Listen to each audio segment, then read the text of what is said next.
자, 세 분 나오셨습니다. 마차님. 안녕하세요. 마차입니다. 갑작스럽게 소개하면 좀 긴장되나요? 아니요, 어차피 순서는 돌아오잖아요. 자, 야스님. 안녕하세요, 야스입니다. 명종님. 안녕하세요. 이명종입니다. 예, 어서 오시고요. 자, 바로 출발하겠습니다. 제도로서의 민주주의가 흔들리고 불타는 일은 이제 없습니다. 민주주의가 밥이고 밥이 민주주의가 되어야 합니다.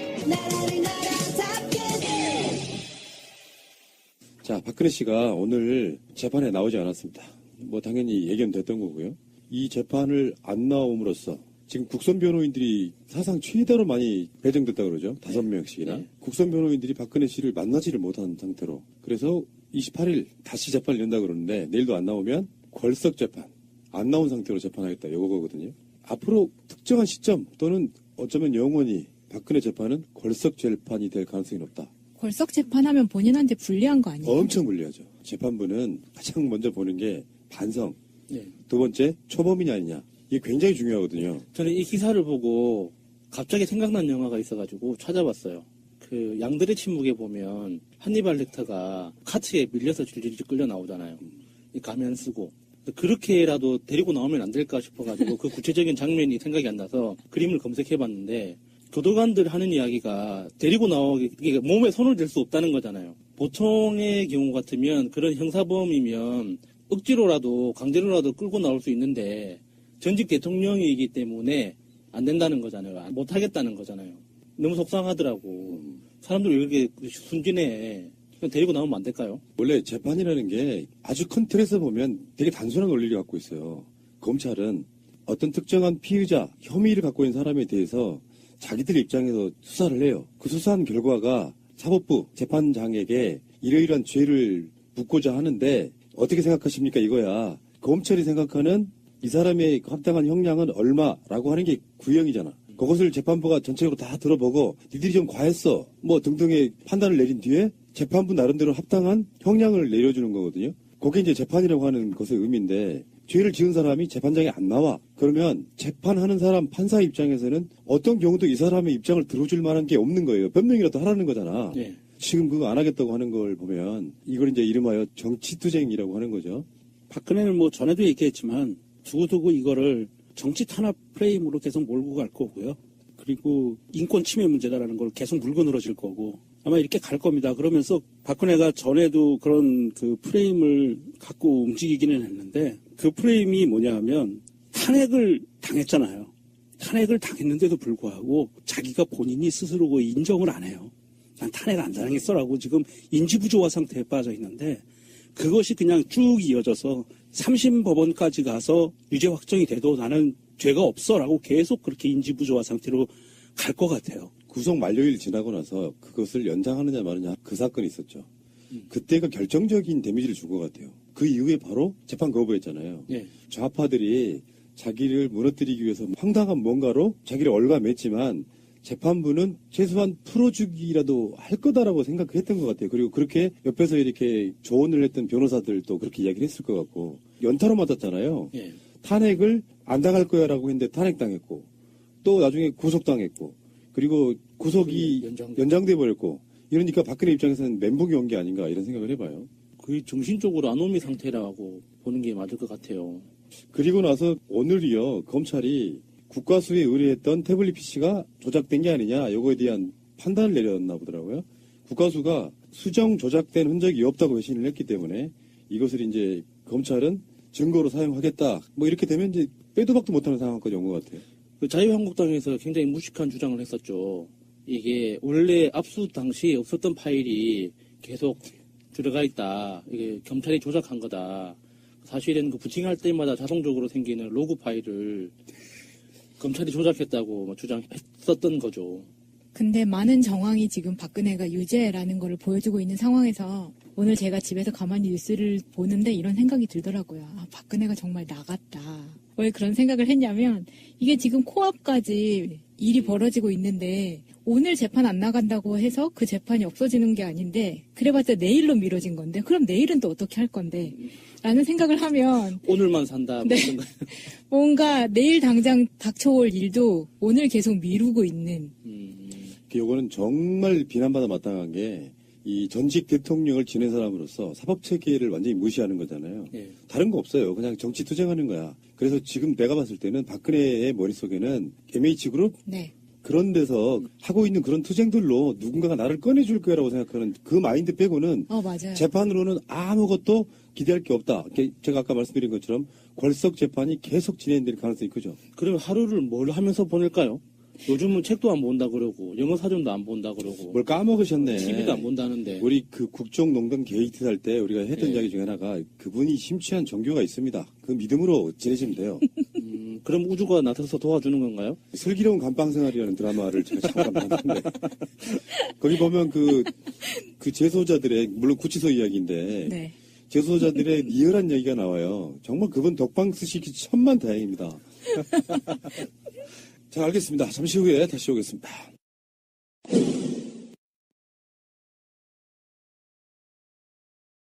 자, 요즘에 우병우가 너무 핫해가지고 우병우 이야기를 좀 하겠습니다.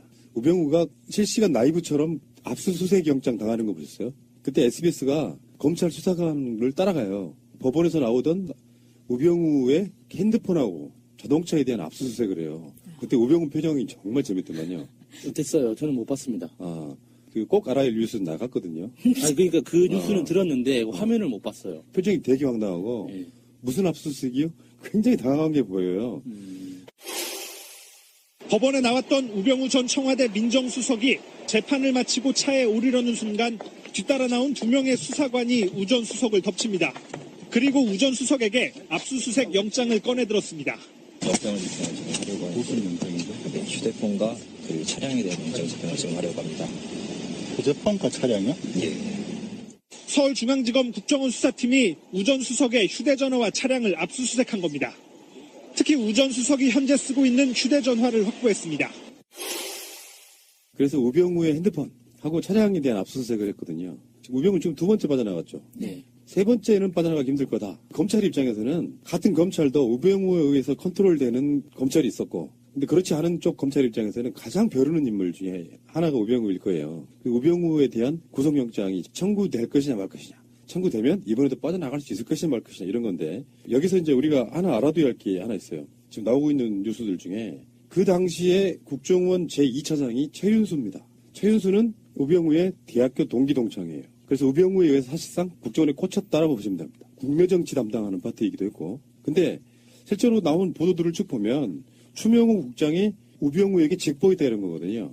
근데 여기서 이제 추명호가 다시 나오겠지만 이석수 당시의 감찰관 그 뒷조사도 추명호가 했다는 거거든요. 근데 이 추명호가 우병우에게 직보한 게 최윤수 패싱하고 직보한 게 아니라 2차장이면요 사실상 공무원 직급을 떠나가지고 거의 뭐 장차관급이에요.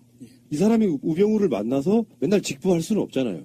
그러니까 자기 자신의 끈앞풀인 추명호를 통해 가지고 우병우에게 그걸 직보하게 만들어줬던 게 아니냐 하는 이야기가 지금 있는 거예요. 검찰은 그런 쪽으로 수사를 하고 있는 거고요. 우병우가 그 최윤수 전 국가정보원 2차장하고 수시로 통화를 했다는 거잖아요. 이게 자신들의 휴대폰으로 직접 통화를 할 만큼 용기가 있어 보이는데 우리가 보기에는 근데 당사자들은 우병우 입장에서는 통신영장 기각이 된 적이 있잖아요. 그러니까 자신이 있었던 것 같아요. 자기는 수사받지 않을 거라는. 그렇지 않고서는 자기 핸드폰으로 기록이 남을 거고 통화 기록이 남을 게 뻔한데 그걸 알면서도 통화를 했다는 건 정상적으로 보이지 않거든요. 사실 검찰 조사 받으러 들어가면 제일 먼저 확인하는 거예요.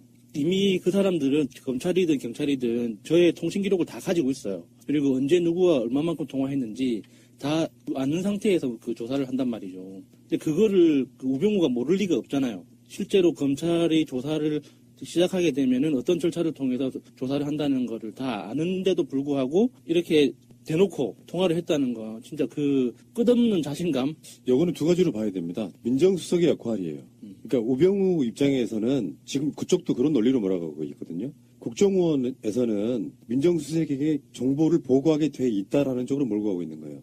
그러니까 우병우 입장에선 그게 불법성이 없다고 쉴드 치기 위한 용도로 쓰고 있는 거예요. 국정농단이 터지기 전에는 이런 일이 어떤 법적인 문제가 되겠어 생각했을 거고 나중에는 쉴드는 다 그런 방식이에요. 추명호든 최윤수든 2 사람이 전부 다 국정원에서는 민정수석한테 정보를 올리게 돼 있다 이런 개념을 갖고 오고 있는 거예요.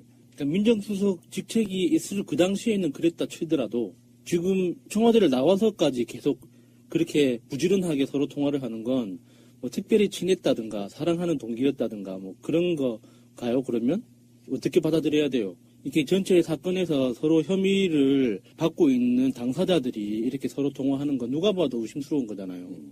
그리고 우병우가 전화가 한 대였을 리가 없잖아요. 얼마 전에 국정원 변호사 자살했다고 발표된 네, 변호사. 그 변호사도 투지폰이 2개, 스마트폰 하나였다고 하니까 우병우는 뭐 최소 5대라고 해도 놀랄 만한 일이 아닐 것 같아요. 재밌는 점은 최은수 2차장의 와이프가 KBS 황수경 아나운서네요.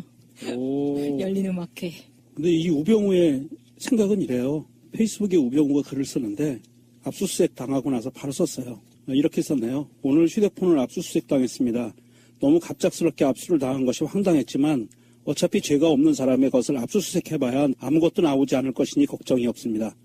다만 제 휴대폰에 자료를 조작하여 임의로 넣을 것이 걱정되는군요. 마치 태블릿 PC 조작처럼 말입니다. 요렇게 지금 생각을 하고 있어요. 근데 우병우 본인 계정 맞습니까? 네, 맞습니다, 이거는. 우병우가 페이스북 활동을 안 하다가 이번 올해 2017년도에 들었으면서 자기에 관련된 사건이 벌어지면서 계속 여기에 페이스북에 자기의 생각을 올리고 있어요. 그래요? 내가 여러분들에게 항상 드리는 말씀인데 SNS는 인생의 낭비예요. SNS를 정말 딱 목적에만 쓰기가 굉장히 힘들어요. 어쩔 때는 SNS 중독 현상이 나타나고 그러다 보면 꼭 무리수를 두게 돼서 요즘에 웬만한 그 설화들은 대부분 다 SNS를 통해서 나와요. SNS는 하지 마시기를 강력히 권해드려봐요. 이게 도움이 안 돼요, 본인한테. 저도 사업하는 친구들한테 그렇게 조언을 합니다. SNS를 하려면 좋은 말만 해라. 그 좋은 말 외에 다른 이야기는 절대 하지 말라고. 이거 우병우 페이스북 아니에요.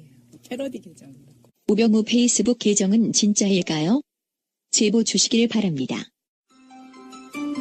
새가 날아든다는 여러분들의 하트를 먹고 삽니다.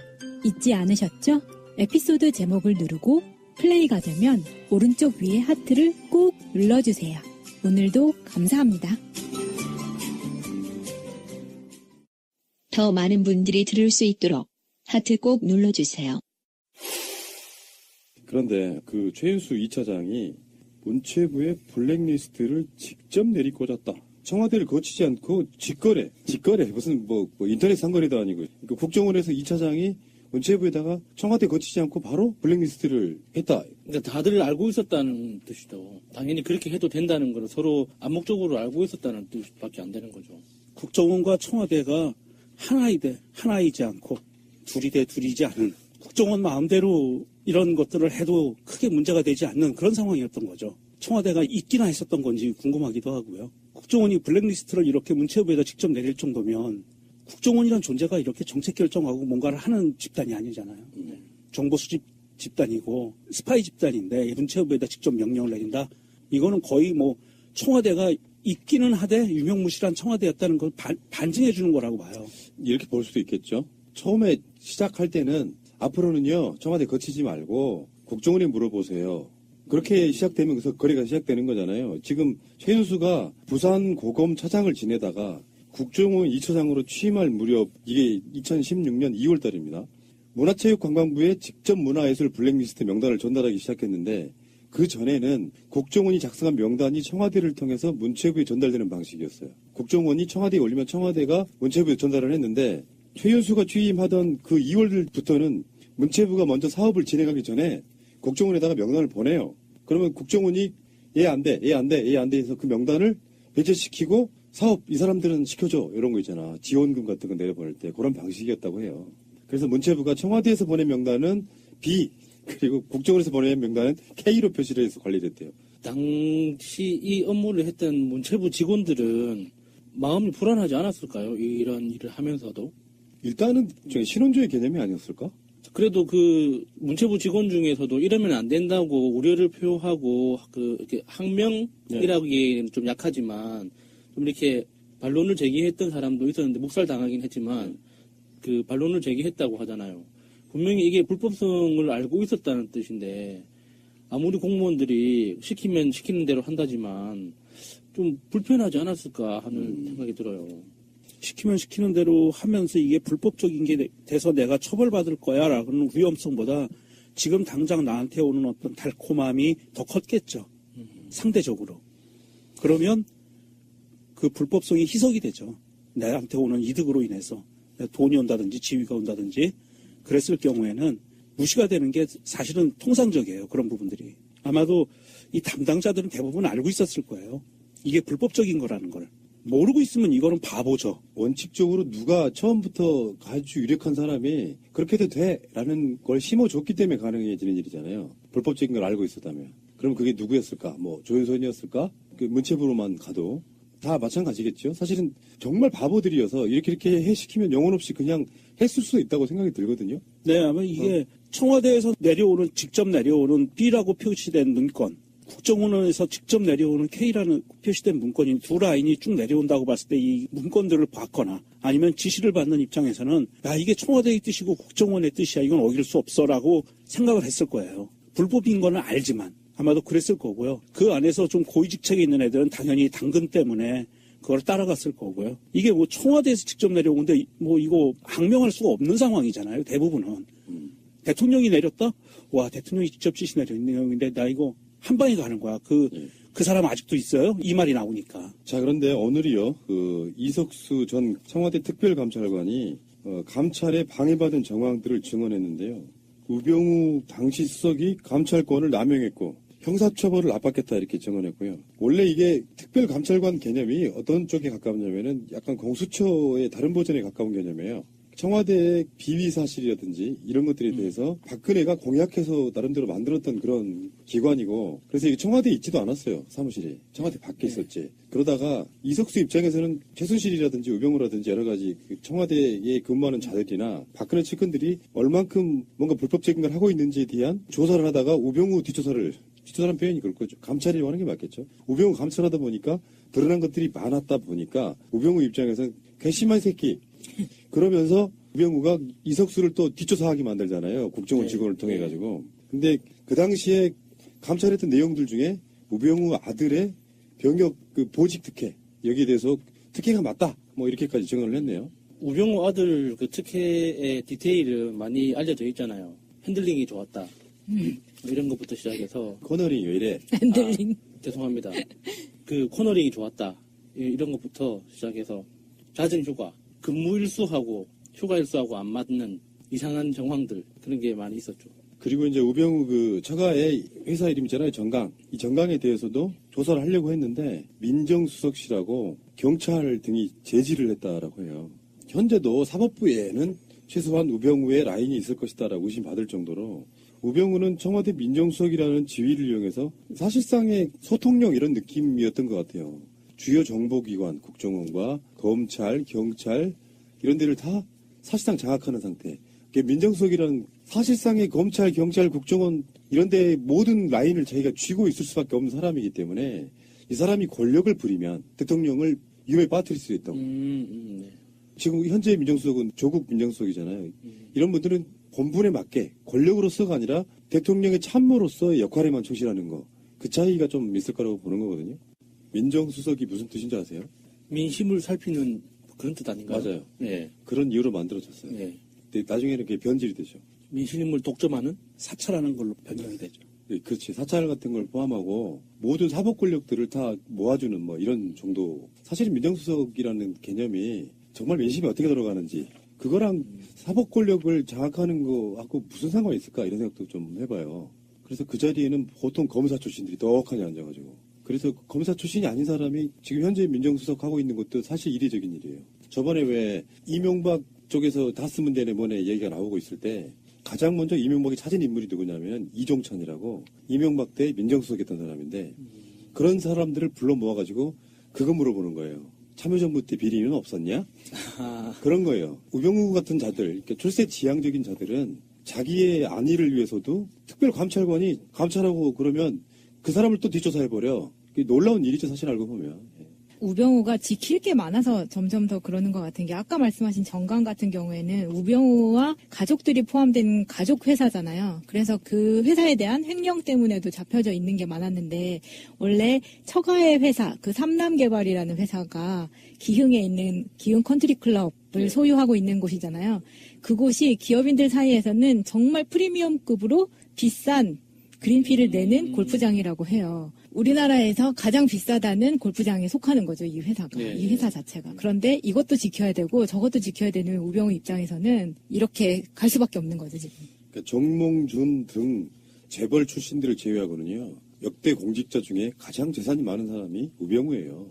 그러니까 반대로 말하면 그게 뭐가 아쉽겠냐 하지만 반대로 말하면 지킬 것도 많은 거죠. 그러니까 우병우가 원래 우병우 집안 자체가 돈이 많아서 이렇게 내 거였다면 상관없죠. 조금 뜯기더라도 여기까지만 이게 뜯기고 팔 쪽 내주고 나머지는 몸통을 가져가자 이렇게 할 수가 있는데 사실 일종의 대릴사회잖아요. 네. 어린 나이에 사법고시 합격해서 일찍 출세 가도를 달렸기 때문에 장인어른 눈에 띄어가지고 발탁된 사회잖아요. 그러니까 자기 임무를 해야 되는 거죠. 남자로서의 어떤 좀 씁쓸함 같은 것도 느껴져요. 이렇게 고단한 삶을 살고 있는 사람. 한 번도 자기 인생을 살지 못하는 그런 느낌도 있어요. 우병우의 국정농단의 핵심은 막 빠져나갔지만 자기 자신의 장모와 최순실과의 친분관계. 우병우는 노무현 대통령 수사하는 라인 중에 하나였었고 그래서 이제 그런 얘기를 했냐 안 했냐도 지만 당신은 지금부터는 전직 대통령이 아닙니다. 뭐 했다는 게 우병우의 말이라고 알려져 있잖아요. 그러다가 뭐 사법고시도 막 소년급제할 정도로 빨리 합격하고 그러면서 가장 동기 중에 빠르게 치고 나갔던 사람인데 근데 노무현 대통령이 돌아가심으로써 사실 우병우의 출세 가도에 빨간불이 켜져요. 그러니까 가장 먼저 검사장을 달 인물로 인식이 되어 왔지만 검사장을 못 달고 다른 동기들한테 추월당해버려요. 그러니까 검찰을 그만두고 나서 변호사를 잠깐 하죠. 한 1년 정도. 그 사이에 우리 사이가 우리 재산 지켜주려고 대릴 사이로 데려왔던 저 사이가 우리 사이가 저럴 사람이 아닌데 50도 되기 전에 검찰을 나와버렸어. 이런 낭패가 있나 했는데 봤더니 박근혜의 최측근 중에 한 명인 최순실을 김장자가 알게 된 놀라운 뭐가 발견되는 거잖아요. 그렇다 보니까 김영한 수석 대 김기춘 비서실장 대 민정수석실로 우병우가 가게 되죠. 그리고 나서 무슨 이유인지 모르지만 김영한 수석은 그만두고 나중에 뭐 돌아가셨고요. 그 자리를 바로 우병우가 꿰차는 우리나라 최고의 권력 실세, 숨어있는 최고의 권력 실세. 출세하고 싶은 자들은 다 나한테 와라. 검찰이든 경찰이든 뭐 국정원이든 어디든 간에 뭐 그런 겁니다. 예. 잠시 후에 다시 오겠습니다. 자, 국정원 이야기를 좀 더 하면요. 국정원이 검찰이 댓글 수사를 하기 한 달 전에 직원들의 대선 개입을 알았다. 저는 이 기사를 보면서 국정원 전체적으로 봤을 때 검찰 댓글 수사가 시작되기 전에 직원들은 이미 대선 개입을 알았다는 의미는 아주 일부의 그 팀들만을 제외하고는 사실 비밀로 했다는 저는 의미로 받아들이거든요. 저는 제가 알기로는 국정원이라는 조직 자체가 철저하게 칸막이 방식으로 운영이 되기 때문에 그 10년 넘게 국정원에 다니면서도 서로를 모르는 경우도 많아요. 그래서 정말 남처럼 그래서 뭐 알고 보니 국정원 선배였다 뭐 이런 경우도 많고 하니까 이게 언뜻 보면 물타기 기사처럼 보일 수도 있죠. 이게 전체적인 국정원의 어떤 조직 전체의 책임이 아니라 일부의 책임이라고 물타기 하는 것 같은데 사실은 대선 개입 자체가 원장선 그리고 그 대통령하고 이제 공모했다는 지금 혐의를 받고 있기 때문에 이게 이런 식으로 물타기 할 만한 건 아닌 것 같아요. 검찰 수사 결과로는 국정원은 2013년 3월 진상 재확인 차원의 감찰을 통해 85명의 직원이 댓글 활동에 관여한 사실을 파악했습니다. 1인당 적게는 10개에서 많게는 60개의 아이디를 사용해서 일일 평균 댓글 23건과 트위터글 62건을 작성한 사실을 확인한 것입니다. 그게 이제 검찰이 국정원 특별수사팀을 꾸리기 한 달 전이었다고 그러고요. 그게 4월 18일이었습니다. 2013년. 그때 이제 그 최동국 검찰이 윤석열 수사팀장 등등을 해서 이렇게 만들었던 바로 그 팀이고요. 근데 대선 개입 수사팀 뒷조사를 해요, 또. 이게 우리가 예상했던 대로예요. 국정원이 아까 이석수와 우병우의 관계랑 똑같은 겁니다. 국정원 수사하려고 하니까 또 국정원이 이 사람들 뒷조사하는 어떤 경우에는 이게 파견돼 있는 검사가 조부의 고향이 어디냐 이런 것도 문제 삼고요. 지시사항 중에는 건전 성향의 법조인으로 수사팀을 교체해야 된다 뭐 이런 식의 의견도 남기고요. 아, 진짜 건전이라는 이 말이 이렇게 오싹하게 들리는 거 처음이었어요, 진짜. 맹목적으로 충성할 자들을 찾아라 이런 뜻이었겠죠. 똑같아요. 이명박 때 왜 고향도 우리 편 쪽으로 뽑아라 해서 호남 사람들 배제한 거랑 똑같은 원리입니다. 이게 그 건전이라는 단어가 들어가는 걸 깊이 봐야 되는데 건전이라는 단어는 70년대부터 청와대에서 사용한 그리고 국정원의 전신에서 사용한 단어예요. 건전가요 이런 말들이 많이 나왔었죠. 예전에는.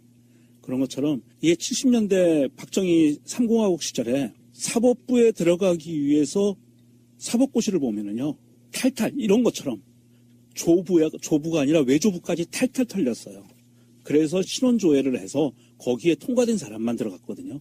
그게 이제 80년대를 지나면서 80년대 말이 지나고 90년대가 되면서 거의 완화가 됐는데 박정희 시절에는 이렇게 했었어요. 전체를 다. 그거를 다시 도입해서 똑같은 자격 기준을 갖고 온 거죠. 2010년대에 이걸 갖고 와가지고 그 적용해서 자기들 옆에서 자기를 지켜줄 수 있는 검사들로만 수사팀을 만들려고 했던 정황이고요.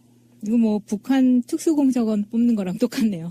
정강철 씨 네. 거기서 들었던 것 같아요. 그 윤석열 당시 수사팀장에 대해서 평가가 되게 재밌어요. 통제가 안 되는 사람. 그리고 예전에 기억들 아실지 모르겠는데요. 김진태가 국회 법사위원회에서 그런 얘기도 해요. 검사 이름은 생각이 안 나는데 누구 검사는 또 자기 학교 후배야. 누구 검사는 운동권 출신이어서 안 된다. 그런 사람이 수사를 하면 안 된다. 이런 식으로 취를 쳤던 기억이 나고 연좌제 얘기를 잠깐만 좀 더 하면은 사실은요. 국정원 입장에서 보면 연좌제로만 따지면 박근혜만한 인물이 없어요. 최고의 빨갱이. 친일파에다가 빨갱이에다가 뭐 독재자는 빼놓고라도 박근혜도 배제를 시켜야 되죠. 국정원이 정말로 나라를 위한 조직이었다 그러면 강렬한 투쟁을 해야죠. 연좌제 개념으로. 빨갱이에 따르면 안 됩니다. 조부의 고향을 문제 삼고 막 정말 상상하기 힘든 건데. 그래서 제가 알고 있는 분들 여러 사람들이요. 서울로 이사 오잖아요. 우리 고향 사람들. 예. 그러면 번적을 바꿔요. 어떻게 바꿀 수 있어요? 번적은 바꿀 수 있습니다. 아 그래요? 번적을 바꿔서 신비님이 농처럼 그렇게 얘기하잖아요. 나는 전라도 아니란게요. 제 본적이 전라도거든요. 네. 전라도 해남군으로 되어 있는데. 근데 말투는 경상도야. 서울말 아니에요? 번적을 바꾸는 건 내가 이제 가족들하고 관계가 쭉 있잖아요. 부모님하고의 관계가 쭉 있는데 내가 여기서 세대 분리를 하잖아요. 예. 세대 분리를 해서 따로 나오면 본적을 만들 수 있어요. 그래서 인천으로도 할 수 있고 이전은 없어져요. 그런데 현재는 대한민국의 본적은요. 공식 서류에는 지방을 못 쓰게 돼 있어요. 공식 서류에는 본적이다 대한민국 이렇게 나옵니다. 최근에 그 문재인 대통령의 블라인드 채용도 그거랑 연관이 있다고 보시면 돼요. 그러니까 어느 지역 출신인지 뭐 어느 대학을 나왔는지 사실상 알고 보면 쓸데없는 신사항 같은 거를 쓰지 마라. 저 같은 인재가 가장 좋은 거 아니에요? 영호남 화합의 어떤 상징 같은. 왜 이래 내 본관은 안동이야. 해년마다 그쪽에서 행사를 한다고. 그렇게 따지면 저 같은 경우에는 한중 친선을 위해서 중국에서 온 성씨니까. 그래요? 그럼- 어디 유씨예요? 제 조상이 유방이에요. 유방. 호모 부끄러워라. 유비 유방 그 예. 한나라 시대. 한중 친선을 위한 그 성씨네요. 저희는. 뭐 얘기 좀 많이 했는데요. 그런 게 있나 봐요. 전라도 사람들만의 비의식이 있거든요. 대표적으로 유명한 게 이병철이 전라도 사람들은 쓰지 말라고 했다. 뭐 이런 식의 이야기도 들리고요. 똑같은 방식으로 전라도를 고립시켜가지고 예전에 왜 그 삼성 김용철 변호사 이런 삼성으로 사람들이 생각한다. 예. 예. 뭔가 이 사람들의 자기들 입장에서 불법 하는 애들 입장에서는 배신의 유전자가 있다고 생각해요. 그리고 어렸을 때부터 광주 학생운동 기억나시죠? 배웠죠? 예, 기억나냐고 그랬더니 배웠죠. 아 이거 나이들 많이 드셨네. 광주 학생운동 그리고 뭐 5.18 이런 것들이 예. 살아오는 배경이다 보니까 그게 굉장히 중요하거든요. 어머니 아버지로부터 들어왔던 생각들이라는 게 사실은 그 사람이 평생을 좌우하는 경우가 많아요. 근데 그게 TK 쪽 출신인데 내가 좀 많이 배웠고 엄마 아빠가 너무 말도 안 되는 생각을 갖고 있다고 하면 그게 반동으로 이렇게 풀어지지만 반대로 맞다고 생각하는 어떤 정의감, 민주주의 이렇게 생각했던 사람들은 엄마 아버지의 생각이 사실 그 사람의 평생을 좌우하는데 그런 사람을 뽑아놓고 보면 언젠가 배신할 수 있는 가능성이 높아진다고 생각하는 이런 생각이 드는데 이거를 이제 어떤 식으로 갈라치기 비슷한 거랬냐면은 조직폭력배화시키는 거잖아요. 드라마 같은데. 아, 네, 무조건 전라도 사투리로 나오죠. 네. 사실은 부산에 가면 칠성파라고 있죠. 예, 유명하죠. 뭐, 네. 21세기파, 뭐, 이런 것도 있고. 근데 이제 이거를 언론에서는 이제 강남의 뭐 3대 조직폭력배 해가지고 전라도 쪽 출신들로 만들어진 뭐 서방파 뭐 이런 거 예. 양은이파 다음에 오비파 뭐 이런 것들이 다 전라도니까 조직폭력배는 전라도가 최고야. 그러면서 계속해서 전라도 이미지를 좀 깎아먹고. 그래서 이 폭력적인 사람들은 다 전라도 사투리를 쓰는 사람으로 이렇게 캐릭터화 시키잖아요. 근데 이제 이것도 저는 법으로 막아야 된다고 생각해요. 일종의 이제 지역 혐오 이런 부분이 있어가지고 굳이 폭력 표현을 하려면 표준말 쓰게끔 만들어주는 것도 중요하다고 생각합니다. 사실 그 사투리는 어느 지역에는 있는 것 같아요. 저는 부산에 살다가 올라왔을 때 서울을 기준으로 경기도 북부에 사는 사람과 경기도 남부에 사는 사람의 억양 차이를 느꼈거든요. 정말 달라요. 근데 당사자들은 모르더라고요. 그 억양이 다르다는 걸. 그래서 이쪽 그 서울에도 사투리라는 게 있구나. 그런 걸 느꼈어요. 그게 이렇게 보면 돼요. 강원도가 지금 유일하게 갈라진 도잖아요. 네. 북한과 남한이. 예. 그러니까 강원도 최북단에 가면 북한말하고 비슷하고요. 강원도 사시는 분들 말투가 사실은 북한말과 가깝고 강원도 남쪽 계시는 분들 말투가 경북 말투와 가깝고 이렇게 연결이 돼요. 이렇게. 예. 그러니까 전북 정읍에 사는 친구는 거의 충청도 말이에요. 그런 식이죠. 예. 출생 지역 근데 어떻게 보면은 코딱지만한 나라에서 지역 출신 이런 건 좀 버려야 된다고 생각이 들고요. 뭐 3당 합당 뭐 그러다가 지금 현재 최소한 3당 합당 이전으로 지금 돌아왔다까지 이야기가 되고 있으니까 제발 우리 지역적인 부분에 있어서의 어떤 서로 간의 차별, 역차별, 혐오 이런 건 없었으면 좋겠고요. 그 일베에 가면 아직도 그런 게 있다 그러잖아요. 전라도 비하, 홍어, 뭐 선상님 이렇게 표현하는 거. 이거 진짜 나쁜 새끼들이에요, 진짜 생각해보면은. 지금도 그러고 있어요. 그렇죠. 네. 가입은 못하고 간간히 들어가서 봅니다. 일베하셨어요? 자, 박근혜 정부 때에 우병우, 그리고 최윤수, 추명호 이런 사람들이 사실상 유기적으로 연결돼서 국정농단의 조력자 이렇게 된 거고요. 우병우가 차에 타기 전에 압수수색 당하는 부분, 그 부분을 보고 우병우는 조만간 구속이 되겠구나. 그러니까 압수수색까지 해놓고요. 그런 얘기를 명정님 좀 해주셔야 되는데 예를 들어서 법원이 김관진의 임건빈의 풀어주고 있는데 풀어주는 이유 중에 하나가 증거인멸의 여지가 없고 이건 거짓말이에요. 아니 우병우가 청와대에서 그렇게까지 요직에 있었는데 박근혜 라인과 이게 끊어졌다고 볼 수 있을까요? 모르고 있다, 몰랐다는 말 자체를 누가 믿을 수 있겠어요? 김기춘도 잡혀있죠. 그래서 뭔가를 하기에는 너무 고령인데다가 제가 봤을 땐 사실상 왕따일 것 같고 우병우 정도의 라인이 판사나 검사들을 아직도 움직일 수 있는 힘은 있다고 보는 거예요. 그런데 김관진 석방에 대해서도 우병우의 사법연수원 동기이자 동양 사람이라고 이야기하면 우리들 입장에서는 의심하지 않을래 안 올 수 없는 게 그런 사람들이 지금까지 국정농단에 있어가지고 우병우는 정말 쿨한 그런 자여서 동양이고 사법연수원 동기인데 이 사람하고 뭔가 라인이 없을 거라고 생각하는 게 웃기잖아요. 우병우를 잡아들여서 구속시키는 것이 굉장히 중요한 부분이 하나라고 봅니다. 예를 들어서 뭐 이런 가능성이요. A 판사가 있다고 칩시다. 영상 발부 판사인데 그 사람이 우병우랑 연관이 있을 것으로 보여요. 그럼 어떻게 해? 이 사람이 우병우가 구속되는 순간 제가 봤을 땐 끈이 떨어져요. 어마어마한 거액에는 뇌물을 받지 않고 뭔가 자기 바운더리 안에서 무슨 조직 있잖아요. 무슨 해 이런 것처럼. 사적인 그런 것들. 우병우가 구속되는 순간 그쪽 사법부에 있는 그런 라인들은 어느 정도 끈이 떨어진다고 보거든요. 신모 판사 같은 경우. 난 그렇게 말 안 했어요. 저도 누군지는 정확하게 못 들었어요. 네. 지금 이명박 박근혜 정권에 들어와서 특히나 검찰 출신, 검사 출신들로 인해서 민정수석을 놨던 게 아까 말씀드린 것처럼 어떤 사찰이나 뭐 이런 것도 있지만 사실은 검찰과 사법부를 조직을 장악하는 게 가장 큰 이슈였거든요. 걔네들 입장에서는.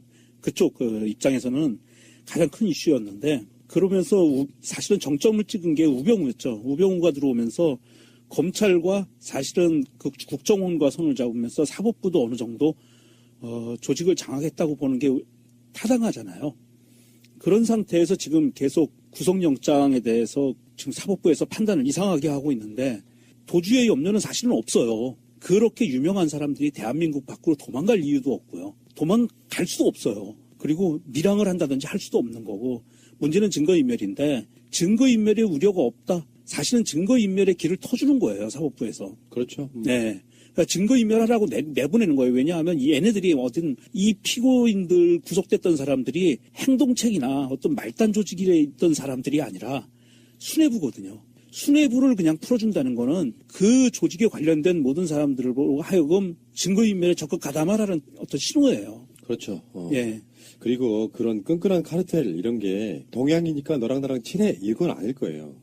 비리로 엮였을 가능성도 높고 그냥 단순하게 친목으로는 그 사람 도와주지 않아요. 그렇잖아요. 자기가 목이 날아갈 수가 있는데 뭔가 비리로 연결돼 있으면 마지못해서라도 비난을 감수하면서라도 저는 뭔가 도움을 주는 어떤 그런 구조일 거라고 생각이 들거든요. 그러니까 이 방송 들으시는 분들이 단순히 증거인멸, 그러니까 김관진을 중심으로 하는 그 조직 체계 안에서의 증거인멸이라는 말을 들었을 때 머릿속으로 떠올리는 그림이 뭐 서류를 파쇄하고 증거 물품을 없애고 막 이런 걸 떠올리잖아요. 근데 실제 지금 김관진을 중심으로 한 그 증거인멸이라는 건 일종의 말 맞추기 위험이 있다는 거예요. 검찰 조사와 이게 구속 과정에서 10여일 넘는 구속 과정에서 이 몇 차례 조사를 통해서 어떤 질문을 하고 충분히 숙지가 됐을 거 아닙니까?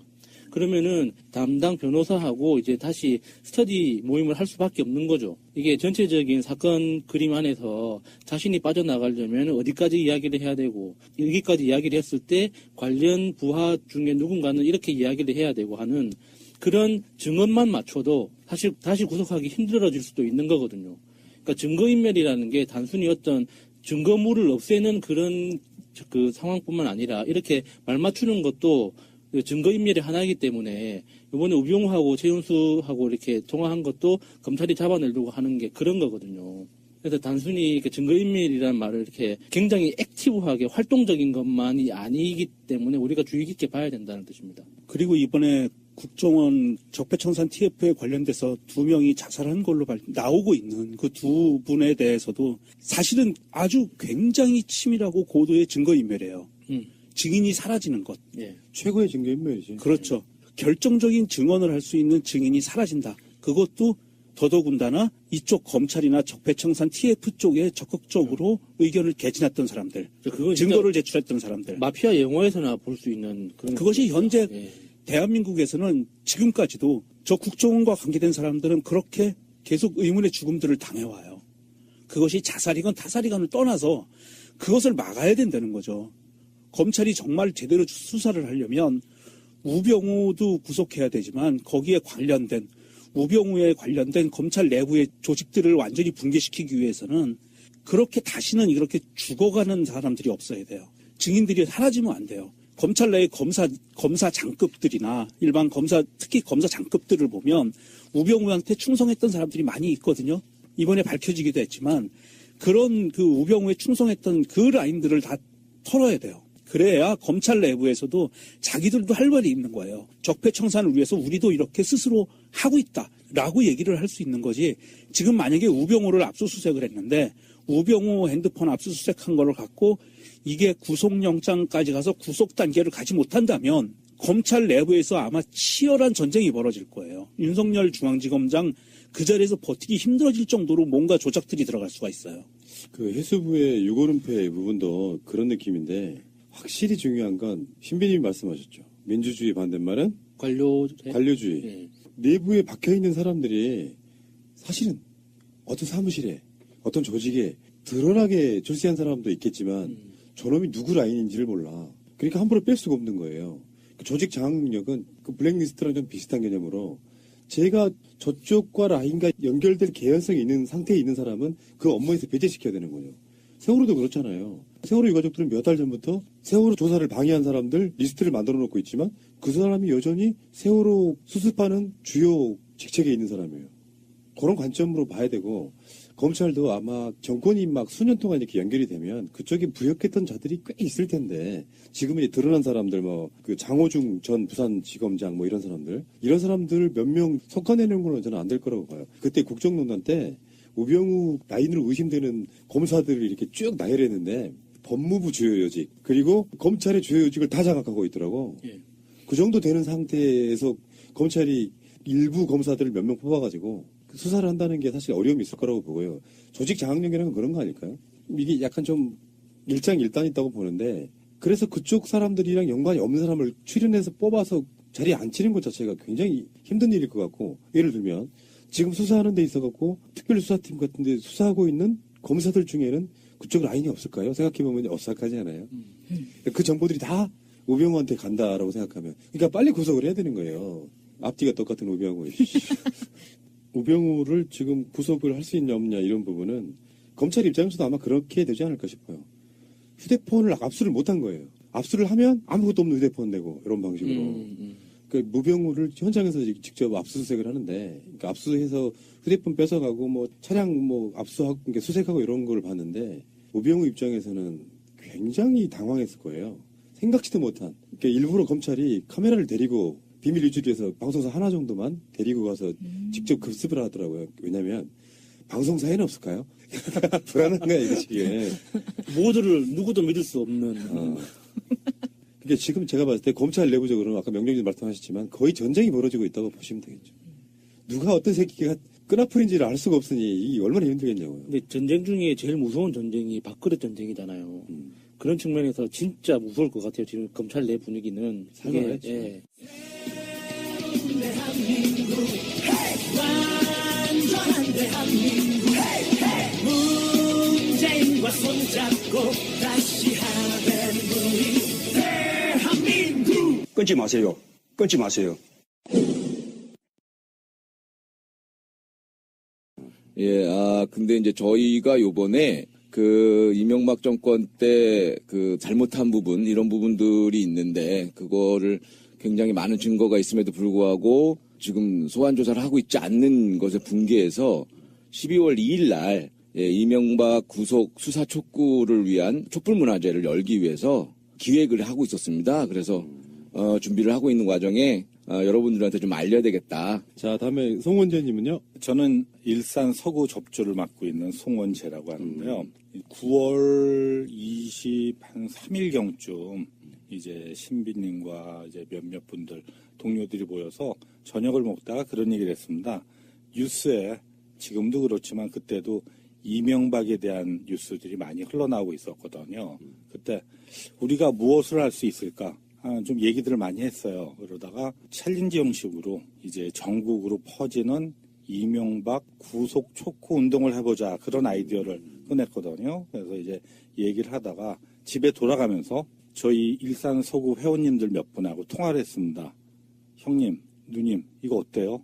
해볼까요? 근데 흔쾌히 받아주시더라고요. 그래서 그때부터 기획을 해서 10월 9일 날 일산 서구를 시작으로, 그래서 이제 일주일 단위로 이제 매주 토요일 일산 동구, 그 다음에 고양시 덕양구, 광명시, 대구, 부산, 양산, 많은 지역에서 지금 퍼져나가면서 매주 토요일, 일요일마다 전 지역에서 이명박 구속 촉구를 외치고 있습니다. 그래서 이걸 중간점검적인 차원에서 그러면은 서울에서 한번 모여야 되겠다.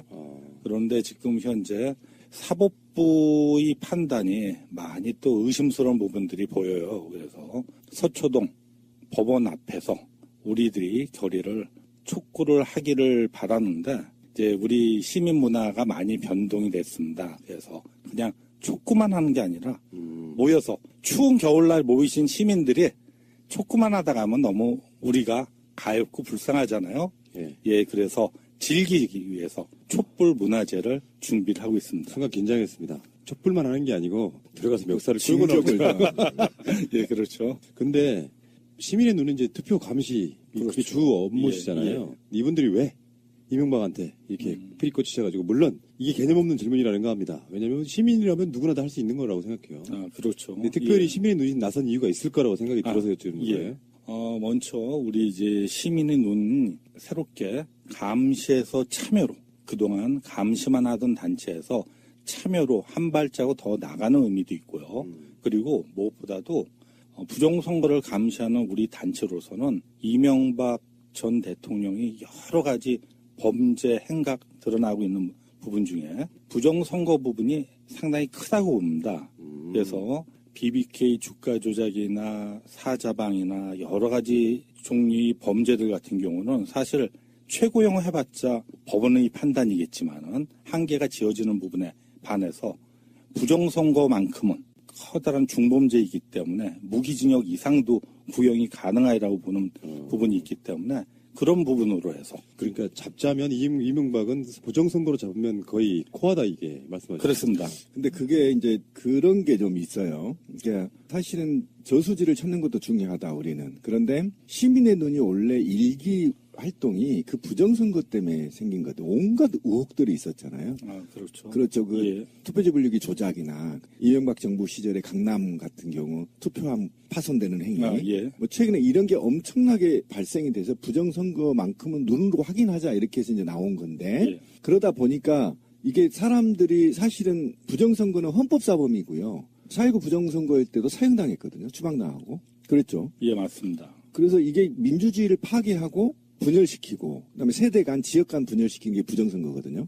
공무원들 동원해서. 이거는 사실은 용서할 수 없는 범죄다. 난 돈은 차후 문제다. 돈 꼼쳐 먹는 건 차후 문제고 이 사회의 근본적인 틀을 바꿔버리는 틀을 도난당하는 이런 범죄는 용서할 수 없다. 이렇게 해서 만든 게 사실 시민의 눈이었거든요. 근데 거기에서 이제 시민의 눈이 부정선거가 지금 아까 우리 단장님도 얘기했지만 부정선거가 검찰 수사가 저수지만 찾고 있고 부정선거와 관련해서 약간 소홀하다는데 그래서 이제 시민의 눈이 나설 수밖에 없는 고유의 업무고 그러다 보니까 피켓 챌린지를 처음 단장님이 제안하셨는데 송은재 단장님이 그때가 언제였죠? 9월 24일경쯤 이제 일산 동구 그렇죠. 이제 회의를 하고 나서 이제 서로 거론이 됐던 거죠. 그렇죠. 회원들이 이거 부정선거 그대로 우리가 넘어갈 수 없는 거 아니냐 이렇게 해서 단장님이 제안하셔서 최근에 보면 이 추운 날에도요 시민들 반응이 장난 아니죠. 현장에서 챌린지 얘기 좀 해주시죠. 아, 예. 10월 9일 날 시작을 하고 10월 달만 하더라도 이제 이명박 구속 촉구를 하고 그리고 시민들에게 보일 때 물풍선 던지기가 그렇게 반응이 좋았습니다. 그러니까 이명박 가면을 쓴 사람이 물풍선을 맞는 퍼포먼스죠. 그러다가 11월이 넘으니까는 무척 추워졌어요. 올겨울이 무척 춥죠. 그래서 거리에서 행사를 할 때 지나가는 사람들이 이명박 구속에 대해서 얘기를 하면은 많이들 오세요. 추운데도 불구하고. 그래서 서명도 받아주시고 거기에 대해서 말씀도 해주시고 물론 지나가다가 따끔한 일침을 가하시는 어르신들도 많습니다. 나라가 큰일 난다. 이제 그런 분들한테는 이제 저희가 준비한 전단지를 꼭 손에 쥐어드리고 말씀을 드리는데 물론 이제 구기고 가시는 분들도 있지만요. 다시 돌아오셔서 그 글을 보고 서명을 하고 가시는 분들도 실제로 몇 번 뵀어요. 시민들이 정서라는 거는 지금 이명박에 대한 어떤 죄과를 벗어나서 분노가 극에 달았다고 볼 수 있거든요. 그런데 다만 그 죄과를 징벌해야 될 관이나 단체들은 전직 대통령이라는 부분에 있어서 그거는 이제 우리 시민들도 이해는 합니다. 관이기 때문에 전직 대통령은 당연히 예우를 해야 되고 그리고 정치적 해법을 찾으려고 노력을 하는 거는 인정을 하나 그 사람이 어떤 여러 가지 죄상 범죄 특히 저희 단체가 주장하고 있는 부정선거만큼은 절대 묵과할 수 없는 중범죄이기 때문에 조속히 철저한 조사를 촉구하기 위해서 저희가 여러 가지 행동을 하고 있는데 처음에 말씀드린 대로 12월 2일 날 서초동 법원 앞에서 행사를 진행하면서 검찰총장님께 이명박 구속 촉구를 요청하는 서한을 보낼 예정입니다. 수년간 18대 대선은 부정선거였다. 거기는 뭐 개표 부정 이야기도 있지만 국가기관이 총체적으로 개입된 부정선거잖아요. 아, 그렇죠. 그 중에 하나가 예. 이제 댓글 그 문제인데. 예. 근데 어느 날 그런 생각을 해봤어요. 정권이 교체가 됨으로써 사실은 우리의 우려는 사라진 셈인데 악의 근원은 그대로 남아있다고 보는 부분이 있거든요. 아, 어떻게든지 매듭 짓고 가야 되는데 예. 여러 가지 이상하게 말도 안 되는 것들로 뭔가 선거가 이상하게 찝찝하게 그 진상규명이 안 된 채로 끝나는 느낌도 좀 있고요. 그 몫을 이제 시민의 눈이 해야 되는 부분 중에 하나라고 생각이 드는데 어찌됐건 지금 이제 반동이 시작된 거예요. 김관진은 풀려났고 사법부에 의해서. 예. 그리고 뭐 다른 사건입니다만 최경환 같은 경우는 검찰에 출두 안 하겠답니다. 이런 상태로 이제 가면 이제 저쪽 세력과 극심한 대치 상태로 가는 부분인데 이럴 때만큼은 시민들의 힘이 이제 절대적으로 필요하기 시작한 거죠. 예, 맞습니다. 그러면 그 행사를 좀 소개를 좀 해주시면 좋을 것 같은데 언제 어디서 어떻게 모이는 행사예요? 아, 예. 12월 2일 오후 3시에 서초동 법원 앞에서 이제 다 모이시는데요. 아까도 말씀드리지만은 행사 제목을 첫 번째 촛불 문화제로 잡고 있습니다.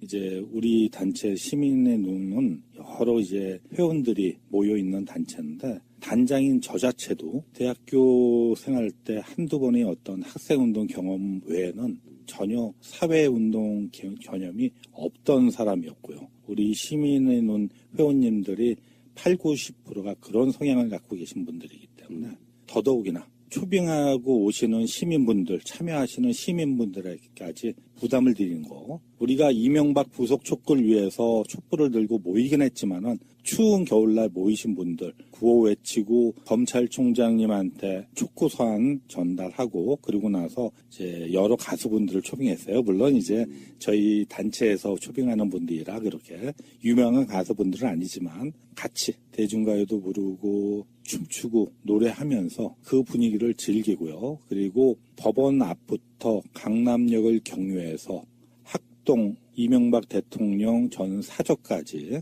행진을 할 계획입니다. 행진을 하면서 강남역 도로에 계신 분들한테 저희 주장을 표현을 하고 그런데 표현을 하는 방법도 기존 방법하고 좀 틀리게 저희가 준비를 하고 있는데요. 어떤 깃발이나 구호는 없이요. 각자 우리 참여하시는 시민들이 자기가 작성해온 피켓을 든다든지 아니면 여러 가지 분장을 한다든지 그러면서 편하게 웃고 즐기면서 주변 시민들한테 우리 의사를 밝힐 예정이고요. 그리고 논현동 도착하면은 거기에 계신 우리 연대체 줄을 잡자 특공대나 그 연대체들과 같이 모여서 이명박 대통령 사저 앞에서 질의서를 이명박 전 대통령에게 줄 예정이고요. 받아갈까요? 물론 안 받아간다고 생각할 수도 있지만요. 그거를 받는다 안 받는다가 아니라 저희가 그렇죠. 저희가 질의서를 준다는 거는 그 질의서에 대한 답변을 근거로 해서 물론 시민들이 작성한 거지만은 시민들이 구속영장도 다음에는 청구를 할까 합니다. 2단계로. 예, 그렇습니다. 사법권이 내는 구속영장 전에 우리 시민들이 만든 구속영장으로 해서 이명박 대통령에게 처벌, 시민들이 명령이죠. 그러고도 처리가 안 된다면 이제 우리가 파헤쳐야 되지 않을까 싶습니다.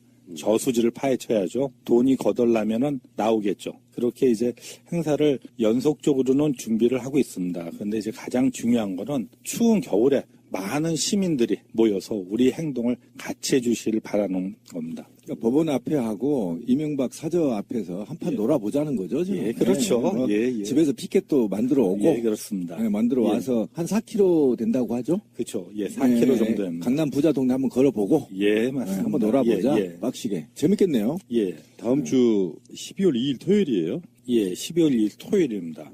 토요일 날. 자, 근데 뭐 행사라는 게 숨만 쉬려고 해도요. 사실은 다 돈이에요. 생각해보면 돈 안 들어가는 게 없어요. 눈 깜빡이는 것도 사실은 돈입니다. 비용이 있어야 되는데. 그걸 어떻게 충당하세요? 시민의 눈에서 뭐 재벌 이렇게 스폰서 안 해주나요? 눈은 뭐 단 중심으로 하기 때문에 저희는 우리 회원들 참여를 지금 밀어주시고요. 요번 행사 같은 경우에는 일단 뭐 모금함을 돌리고 후원 계좌를 만들어서 후원을 받기는 할 건데요.